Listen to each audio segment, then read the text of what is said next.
Vysoká inflácia poznačila rodinné rozpočty v mnohých domácnostiach. Zdražili potraviny, takisto energie, hore išli hypotéky a takisto aj finančné služby.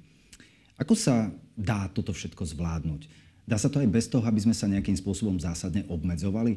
Nielen na tieto otázky sa budem pýtať môjho hostia, ktorým je Robert Melišek, riaditeľ pobočky Simplea v Nitre. Dobrý deň. Dobrý deň, ďakujem veľmi pekne. Tak predtým, ako sa dostaneme k týmto odpovediam, tak predsa len najskôr otázka, aká je súčasná situácia na finančnom trhu, ak ide o infláciu, o ktorej som hovoril. Tak tá súčasná situácia je úplne iná, ako sme zažívali posledných 10 rokov, kde sme mali rekordne nízke, respektíve nulové sadzby, či sa to týkalo depozít alebo hypotekárnych úverov. A dneska sa dostávame do nového normálu, ktorý sme žili pred tým rokom 2010, kde bolo obvyklým, že sme mali hypotéku za 4-5%, a dneska sa práve k tomu vraciame. To, že nás to zasiahlo veľmi silno, to cíti na tých rodinných rozpočtoch. Tá vojna na Ukrajine nám k tomu vôbec nepridala, takže zdražili nám energie, zdražili nám vôbec ceny potravín a tá bežná domácnosť to naozaj na tej peňaženke cíti.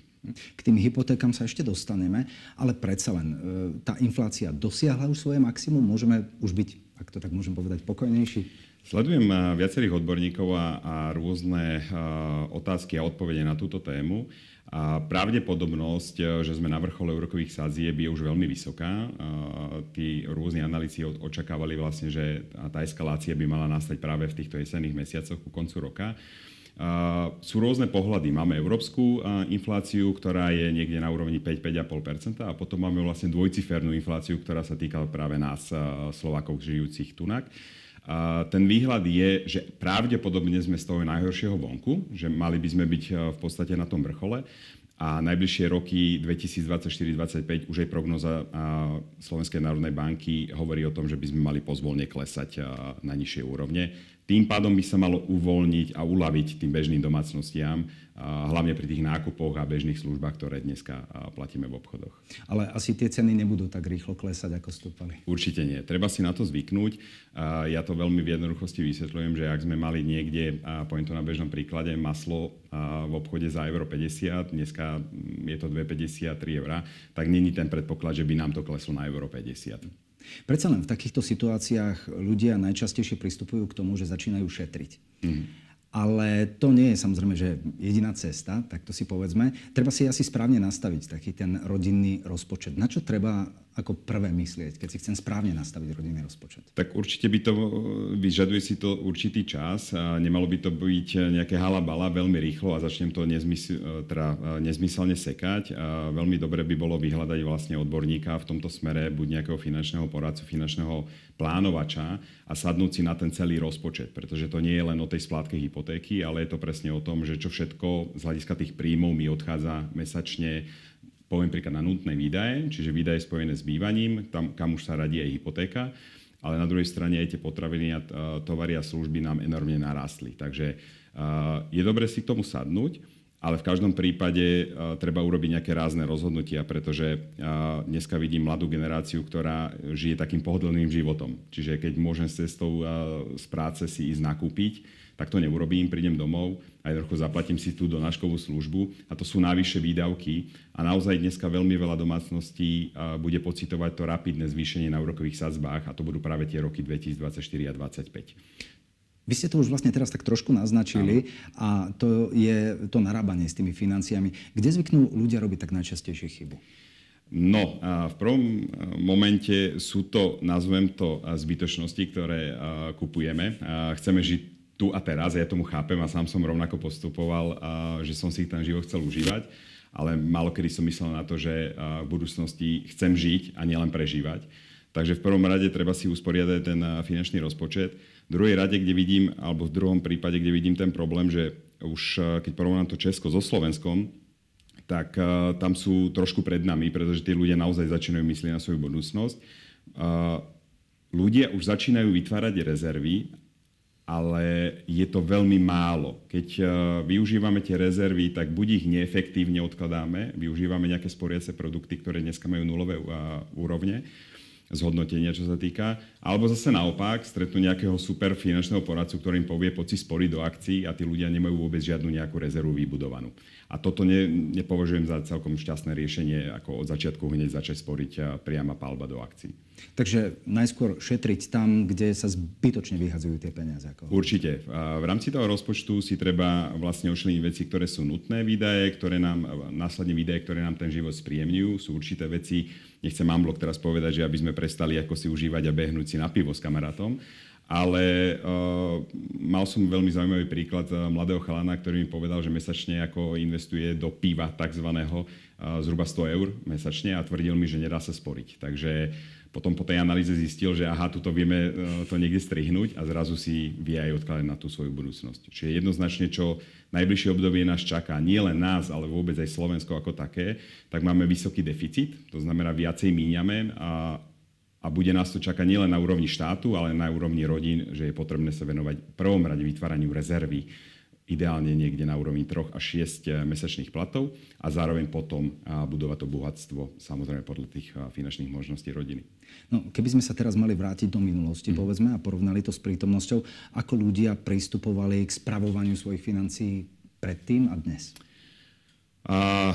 Vidím, že sme takí viacej uvedomelejší, ale stále si myslím, že stále je to málo, pretože máme rôznu generáciu. Je tu generácia mladých ľudí, generácie ľudí povedzme medzi 40 a 50 rokom. A tam sa stretávam s takou vlnou odporu, že čo vlastne mi spôsobí 15, 20, 30, 50 eur sporením, že aj tak z toho nič nebude.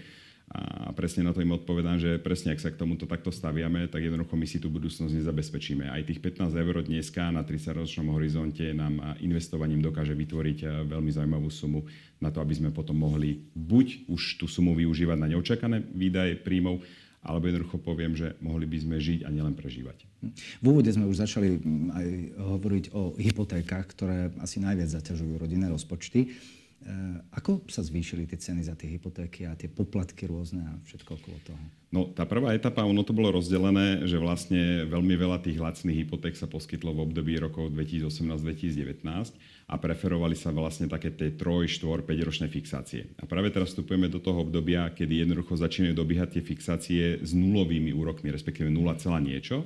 A to, čo sa reálne teraz začína diať, tak ako treba sa pripraviť, že tie náklady nám stupnú 3-4 násobne nahor. Čiže bežná hypotéka niekde na úrovni 300 eur splátka sa budeme dostávať 400-450 eur.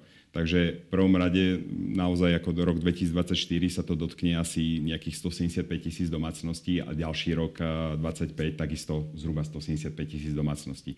Takže ten prvotný šok ešte len príde. Ľuďom to zrejme nedochádza. A to svetlo na konci tunela, nejaké, keď sa spýtam? To svetlo tam je, ale treba si uvedomiť jednu vec. Zrovna asi pred pár dňami som dostal informáciu, že jedna z najväčších bank na Slovensku pristúpila k zvýšeniu úrokových sadzieb. A to, čo sa avizovalo v jarných mesiacoch, sa stalo realitou. Na hypotékách už sme prekonali 5% úroveň. Čiže ak sa bavíme 1, 2, 3 až 5 ročný fix, tak sa dostávame cez 5%, konkrétne 5,19, 5,2%. Následne budú nasledovať ostatné banky k tomuto. Sú aj banky, ktoré ešte sú niekde na úrovni tých 4%. Čiže bavíme sa, že sme niekde na tom vrchole. Predpokladom, ak sa teda nič nezhorší v tom, či už z geopolitického hľadiska vidíme napätie medzi Izraelom a Palestínou, vidíme Ukrajinu, že sa ten konflikt, a vyzerá, že ten konflikt bude dlhodobejšie pretrvávať. Ale to svetlo je, že tie úroky zrejme sú na vrcholoch, to aj avizovala Európska centrálna banka, a mali by sme sa ale pozvolne vrácať k úrovňam, na ktorých sme boli práve na jar tohto roku. Čiže tie hypotéky nám nepadnú z 5% na 3,5%. Najbližšie 2-3 roky očakávam ten priemer okolo 4%. No, pomocnú ruku v takýchto situáciách častokrát ponúkajú rôzni finanční sprostredkovatelia. Lenže aj medzi nimi je určite rozdiel. Ako sa medzi nimi zorientovať, ako vybrať toho správneho, toho spoľahlivého? Tak v prvom rade ten finančný poradca by sa mal zaujímať o vás, nemal by to byť nejaký rýchly predaj produktov, mal by to byť odborník, ktorý si neprivyrába len to svojou činnosťou, ale proste dennodenne je to jeho hlavná profesia.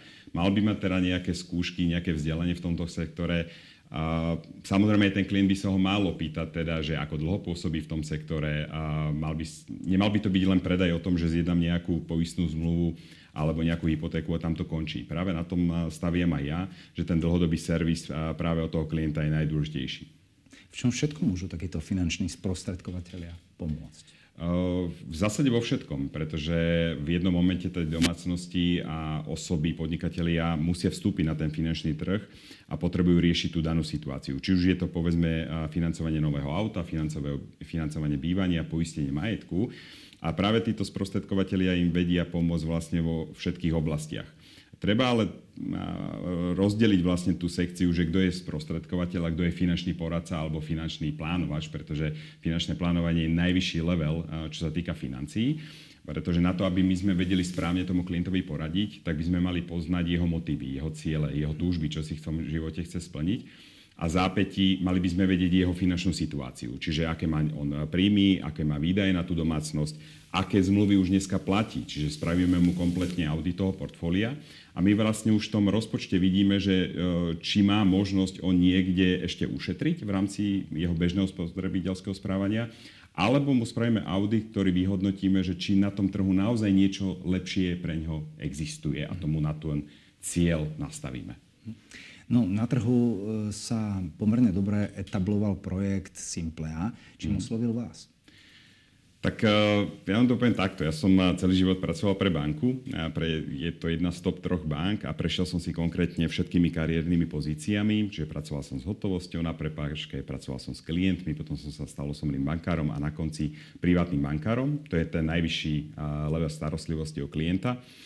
Ale mňa trošku mrzí jedna vec, že tie banky v podstate dávajú tú najvyššiu úroveň starostlivosti práve len pre tých vyvolených. A to je zhruba nejakých 7% klientov bank. Tam musíte mať splnenú nejakú podmienku. To znamená, že ten klient má určitý objem prostriedkov na finančnom účte. Sú to 100 000 eur.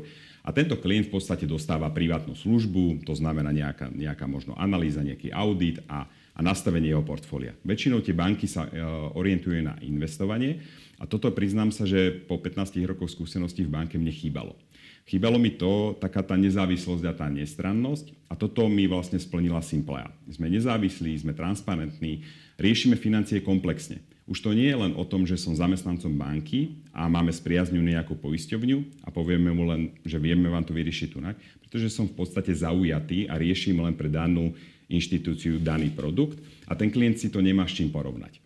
Simplea ponúka riešenie, že mu dávame partnerov z celého trhu. Predstavme si to ako nejaký supermarket, kde klient príde a má rôzne druhy šunky od rôznych výrobcov a ako sa má on rozhodnúť, že ktorá je práve pre neho tá najkvalitnejšia.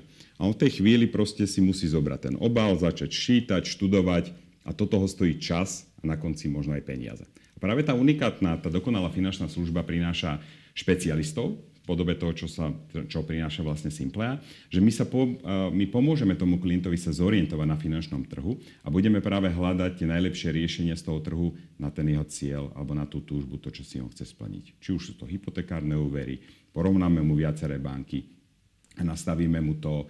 Nie vždy len tá najnižšia úroková sadzba je to najvýhodnejšie pre klienta. Vy ste riaditeľom pobočky v Nitre. Ako by ste ju konkrétne predstavili, keby ste mohli? Tak je to moja srdcovka, pretože ja som v Simplei v podstate už 2. rokom hneď ako prišli a ten koncept som spomínal, že ma veľmi zaujal. A jednoducho nie je to nejaký multilevelový systém, ako sme boli zvyknutí. Nestretávame sa s klientmi práve na tých kávičkách, v rôznych kaviarniach, pretože ja tému financií považujem za veľmi citlivú a intimnú záležitosť každej rodiny. Tí ľudia sú vyrušení, pokiaľ sedíme niekde v kaviarni, môže byť chrbtom váš známy kamarát, nie sú takí odosobnení. Tento koncept tej pobočky prináša vlastne tú exkluzívnu dokonalú finančnú službu, že my sa práve venujeme klientovi na neutrálnej pôde. Je to u nás v rokovačkách, máme krásne zasadačky, vieme toho klienta takisto pohostiť výbornou kávu, takže nemusíme do tej kaviarne chodiť. A naozaj tam sa venujeme tej hodinke a pol, rozsahu hodinka a pol, 2 hodiny práve jeho osobným financiám. To prvé stretnutie nikdy nie je o predaji, pretože to som spomínal, že najskôr musíme pochopiť motív, záujmy toho klienta. A čo vyzdvihujem, že vlastne ten klient sa má kedykoľvek možnosť vrátiť na tú kamennú pobočku. Čiže budujem tým ľudí, dneska sme tam 5, sú to odborníci, ktorí sa venujú napríklad špeciálne hypotékam, mám tam profi poradcov, ktorí sa venujú komplexnosti, čiže všetkému, čo ten klient v danej chvíli potrebuje riešiť. No a vyzdvihujem to, že sú to voňavé nové priestory. Takže je to také moje malé dieťa, ktoré som teraz, nazvem to, nejako priviedol na svet a postupne ho budujem a učím ho vlastne, ako v tom živote sa má orientovať. No, pretavme to trošku do praxe. Dobre. To znamená, že mám nejaký finančný problém, povedzme, alebo chcem si usporiadať svoje financie, kontaktujem vás, ako to bude vyzerať konkrétne potom, ako to bude nasledovať? To je ten ideálnejší scenár, že nás kontaktuje klient. Prax ukazuje, že ľudia dneska majú naozaj finančných poradcov a myslia si, že to majú dobre nastavené. A zrovna prípad, keď som mal mladú rodinu, ktorí potrebovali riešiť bývanie, zhodou okolností nás našli na internete, teda na webových stránkach, tak prišli, že vyskúšajú. No a v podstate som im povedal, že sa budeme venovať téme o rozsahu 2 hodín. Ježiš, to je strašne veľa, akože toľko času venovať financiám. Hovorím, dobre, skúsme si to rozmeniť na drobné. My máme tendenciu venovať sa strašne veľa, alebo máme tendenciu venovať veľa času práve výberu dovolenky, výberu auta. V podstate venujeme našu pozornosť veciam, ktoré nám berú peniaze z peňaženky. Takže mali by sme zmeniť ten uhol pohľadu. No a práve asi keď sme boli v polovici toho rozhovoru s klientom, tak mi povedal, teda mu hovorím, že ale už čas sa naplnil a že ja ešte mám pred sebou ďalšiu polovicu. A on mi hovorí, prosím vás, kde môžem zaplatiť parking, že to ma zaujalo, že poďme ďalej. A naozaj som sedel s nimi 2,5 hodiny. A ich to natoľko zaujalo, že vlastne jediné, čo vysvítlo z toho, tak položil mi otázku, bohužiaľ sme v nejakej serióznej relácii, tak nepoužijem ten jeho slovník, ale povedal mi, že takto mi chcete povedať, že ten finančný poradca ma oklamal? Hovorím, mne neoklamal vás, ale bohužiaľ nemal tie nástroje, aké má dneska Simple. Nemal tú logiku, nemal tú dokonalú, ako my to hovoríme, dokonalú finančnú službu. Takže aj toto sú reálne skúsenosti z tej praxe, z tých klientov. Takže áno, ak mi klient zavolá, že by chcel toto riešiť, tak prioritou je vyriešiť tú danú situáciu, ktorú potrebuje, ale následne ja v tom rozhovoru mu aj zdôrazním, čo pre neho ešte všetko môžeme navyše urobiť a pozrieť sa aj na tie iné oblasti, ktoré sú možno dneska ďaleké, ale v budúcnosti ho budú ovplyvňovať. Či už je to dôchodok a renta, zaistenie svojho príjmu, v prípade neočakávaných udalostí vytváranie rezervy. Lebo jediným zmyslom našej služby je to, aby vy ste bol bohatší človek. Čo ma to bude stáť okrem toho času? Chuť, disciplínu. Naša služba je bezplatná, je to unikátny koncept a s tým, že naozaj výsledkom bude to, čo si klient definuje. My mu akurát len hľadáme v tom trhu tie najlepšie riešenia, aby sme naplnili tie ciele. A s čím všetkým, keby ste to mali takto konkrétnejšie pomenovať, mi viete pomôcť? S čím sa môžem na vás obrátiť? Je to unikátny model, to znamená, že momentálne tým, že spomeniem, stojí za nami český Partners, ktorý v Čechách zhodou okolností teraz po 2 rokoch získal licenciu banky. Takže v Čechách sa spúšťa Partners banka, na Slovensku sa budeme volať Simple banka. Čiže nebudeme len prvou voľbou pre klienta z hľadiska bežných účtov, ktoré budú zadarmo, ktoré budú mať výbery a platby kartou a po celom svete zadarmo. My nestavujeme banku práve preto, aby sme klientom dávali zadarmo účty, ale práve dáme im unikátnu službu v podobe aplikácie do mobilu, kde spojíme ich finančný život. Čiže je nám v podstate jedno, či vy dneska budete mať vyriešené poistenie, povinné zmluvné poistenie auta v Kooperatíve alebo v nejakej inej poisťovni, v Unike, v Aliancii. A dôležité je, že vám to bude dávať zmysel a my prepájame vlastne to najlepšie z bankového sveta s tým svetom sprostredkovateľským. Čiže prídete do Simple banky a kľudne môžete odchádzať buď s našou hypotékou, alebo budete odchádzať s riešením bývania formou hypotéky napríklad od inej banky na Slovensku. Ako dlho trvá celý ten proces, kým sa to všetko, poviem to tak, usporiada, alebo keď už budem vedieť, na čom som? To prvé stretnutie o analýze, kde si definujeme teda túžby a ciele toho klienta. Zároveň to najcennejšie, čo môžete získať, je bezplatný finančný audit existujúcich zmluv, ktoré dneska už platíte. My vám vyhodnotíme, či tie zmluvy pracujú vo váš prospech alebo pre tú inštitúciu. Ak sa bavíme rozsahovo, pokiaľ idem svojím nejakým monotónnym tónom, tak je to zhruba 1,5 hodiny. Väčšina tých ľudí zažívajú niečo unikátne a hovoria, s týmto sa ešte nestretli. Takže v priemere sa bavíme zhruba o nejakých 2 hodinkách. Následne vo veľmi krátkom čase, keď mi klient dodá tie podklady zmluv, ktoré on už dneska platí, tak zhruba do týždňa mu pripravíme individuálny finančný plán. A následne tam, keď sa mu ten finančný plán bude celý páčiť, tak ako sme to navrhli, tak môžeme pristúpiť k realizácii. Čiže bavíme sa, že tie prvé 2 stretnutia sú o analýze, následne o tom pláne, ktorý mu nastavíme. A potom tým, že sme bezpapieroví, sme v podstate, naša spoločnosť je fintechová, možno ani nie 1% zmluv sa zjednáva na papierovej forme, ani teraz rozmýšľam, lovím v pamäti, či som vôbec nejakú papierovú zmluvu robil. Tak bavíme sa o 2 stretnutiach, ale tam chcem vyzdvihnúť jednu vec. Tam to nekončí ako v mnohých prípadoch, keď prídem do nejakej banky, vybavím hypotéku. Z tej banky vám budú volať len v prípade, že vám ponúknú nejakú kreditnú kartu alebo cestovné poistenie k platobnej karte. Práve my tým servisom sa to začína. My s tým klientom chceme byť parťákom na celý život, takže minimálne raz ročne sa s tým klientom potrebujeme vidieť, musíme prehodnotiť tú situáciu, či sa mu niečo nezmenilo v živote, či sa nenarastol príjem, či sa nenarodilo mu dieťa do rodiny a tak ďalej. Ale to tempo stretávania nám dáva klient. Čiže ak sa niečomu udeje v tom živote a potreboval by riešiť, tak sme stále pripravení mu pomôcť kedykoľvek. A dá sa aj, povedzme, nejako percentuálne povedať, koľko peňazí mi viete ušetriť z toho, čo mám? Ja teraz tak zabrnem do také súkromné témy. Ja som si to celé tak napočítal, ale teraz, aby nemali naši diváci nejakú skreslenú predstavu, že dneska vám dám na stôl nejaký balík XY 100 000 eur.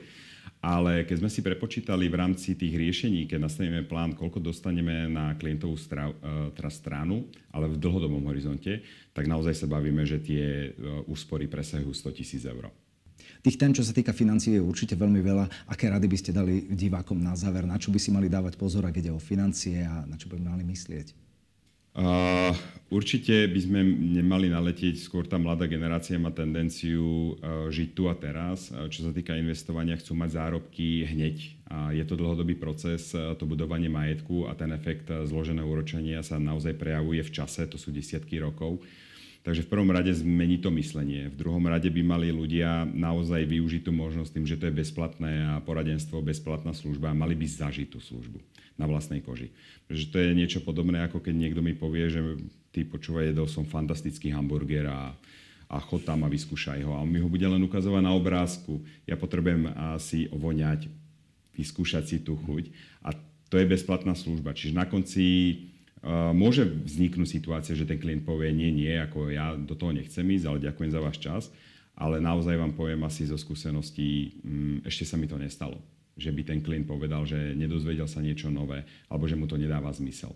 Tá služba je natoľko unikátna, že ako náhle ja som prišiel do kontaktu so Simpleou, tak u mňa sa zmenilo kompletne celé finančné portfólio, ktoré som si myslel na odporúčanie mojich známych. Či už to boli poisťováci, či už to boli nejaké investície, si riadím sám. Tak povedal by som, že naozaj o 100% som zmenil celú logiku mojich financií v rámci rodinného rozpočtu. Hovorí Robert Melišek, riaditeľ pobočky Simplea v Nitre. Ďakujem za rozhovor, všetko dobré prajem. Ďakujem veľmi pekne. No a pre ostatných, ak vás zaujala téma, nech sa páči, k dispozícii je vám takisto aj webová stránka www.simplea.sk.